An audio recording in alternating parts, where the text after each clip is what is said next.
여러분 안녕하세요. 저는 결혼한 지 3년차가 된 초보 세대기입니다. 오늘은 결혼할 때 구입해서 지금까지 잘 사용하고 있는 제품과 반대로 비싼 돈을 주고 샀지만 후회하는 제품 몇 개를 공유해 드리려고 합니다. 먼저 잘 쓰고 있는 제품 첫 번째는 수쿠퍼니텍 시스템장인데요. 여러 브랜드에서 시스템장이 나와 있지만 합리적인 가격대에 다양한 형태로 커스터마이징 할 수 있는 수쿠퍼니텍 제품을 선택했습니다. 보통 옷방 전체를 꾸밀 때 이런 식으로 시스템장으로 짜는 경우가 많은데요. 저희 집은 안방 화장대 옆에 장롱이 들어가기에는 애매한 공간이 있어서 이 공간을 시스템장으로 살리기로 했습니다.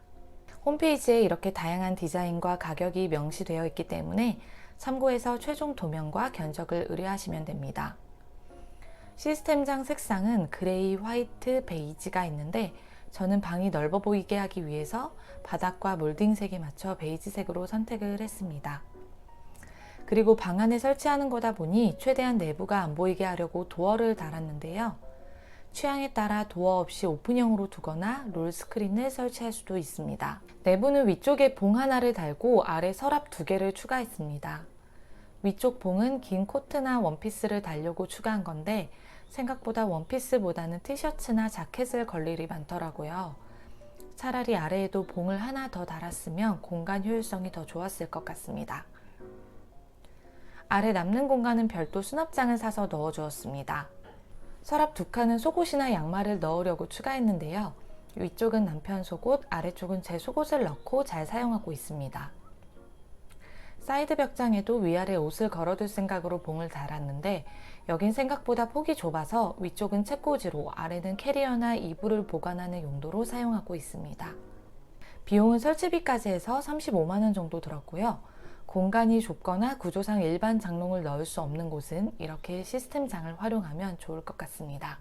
두 번째로 제가 잘 사용하고 있는 제품은 바로 스타일러입니다. 스타일러는 제가 결혼할 당시에 건조기와 1, 2위를 앞다툴 정도로 굉장히 핫한 제품 중 하나였는데요. 지금은 건조기에 밀려 인기가 주춤하고 있지만 저는 돈이 아깝지 않을 만큼 너무 잘 사용하고 있는 제품입니다. 남편이 평소에 정장을 많이 입고 저도 코트나 니트 종류를 많이 입기 때문에 이건 무조건 사야겠다 하고 샀던 제품입니다. 스타일러의 장점 첫 번째는 탈취 효과가 정말 뛰어나다는 것인데요. 표준 스타일링 코스로만 돌려도 웬만한 악취는 다 사라지는데 특히 외식 후에 고기 냄새가 심하게 나는 옷을 여러 개 한 번에 돌릴 때는 강력 모드를 사용하는 편입니다. 강력은 거의 1시간 가까이 돌아가기 때문에 고깃집에 다녀온 것도 모를 정도로 냄새가 아예 나질 않더라고요. 그리고 드라이를 맡긴 것처럼 뽀송하고 개운하게 입을 수 있다는 장점도 있습니다. 미세먼지가 심하거나 요즘같이 위생에 신경 쓰일 때는 외출하고 난 뒤에 미세먼지 코스나 바이러스 코스로 돌려주고 있습니다. 이렇게 수시로 돌려도 한 번 돌릴 때 기본 모드는 70원, 정장이나 코트 모드는 85원 정도 발생한다고 합니다. 저는 실제로 사용하면서 전기세가 특별히 많이 나온다고 느껴진 적은 없는 것 같아요. 다만 단점은 바지 칼주름 기능이 너무 약하고 아주 긴 치마나 코트 종류는 바닥에 닿는다는 점인데요. 이런 부분들이 보완돼서 나오면 더 좋을 것 같습니다.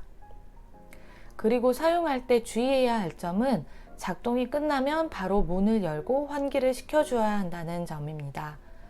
작동할 때 스팀 기능이 있기 때문에 문이 닫혀있는 상태로 오래 두게 되면 뽀송한 느낌이 사라지고 살짝 눅눅한 느낌이 들더라고요. 식기세척기처럼 작동이 끝나면 자동으로 문을 딸깍 열어주는 기능이 있었으면 좋겠다는 생각을 했습니다. 몇 가지 불편한 점이 있기는 하지만 세탁비가 절약되고 그때그때 항상 뽀송한 옷을 입을 수 있다는 점에서 저는 너무 잘 산 아이템이라는 생각이 듭니다. 반대로 비싼 돈을 주고 샀지만 후회하는 아이템 첫 번째는 바로 매트리스입니다. 남편이 허리가 좋지 않아서 매트리스만큼은 좋은 걸로 사고 싶어 했는데요. 그래서 강남에 있는 수입 매트리스 매장에서 직접 누워보고 만져보고 하면서 미국산 제품 하나를 구입했습니다. 그때 당시 매트리스만 약 187만원, 가죽 프레임이 100만원 해서 토탈 287만원을 주고 구매를 했는데요. 근데 사실 매트리스 위에 바로 눕지는 않잖아요. 위에 토퍼나 매트를 깔고 사용을 하다 보니까 결혼 전에 집에 썼던 침대랑 큰 차이점은 잘 못 느끼겠더라고요. 국내산의 100만원 이하 또는 몇십만원짜리 제품들도 많은데 굳이 꼭 수입 매트를 샀었어야 했나 하는 후회가 약간 들었습니다. 그리고 결혼 전에 주변에서 아이가 생기면 어차피 저상형 침대로 바꿔야 하니까 침대에는 큰돈 쓰지 말아라 라고 했는데 그 말을 들을 걸 후회가 됩니다. 그리고 두 번째로 후회되는 제품은 바로 용량이 큰 냉장고인데요. 보통 냉장고는 10년 이상 오래오래 쓸 생각으로 별 고민 없이 용량이 가장 큰 걸 구매하게 됩니다. 저 역시 그래서 800리터 이상의 큰 제품을 구매를 했는데요. 집에서 요리를 자주 해먹지 않거나 저희처럼 재료를 쌓아두지 않고 그때그때 처리를 하시는 분들은 용량이 조금 작은 냉장고를 선택하시는 것도 고민을 해보면 좋을 것 같습니다.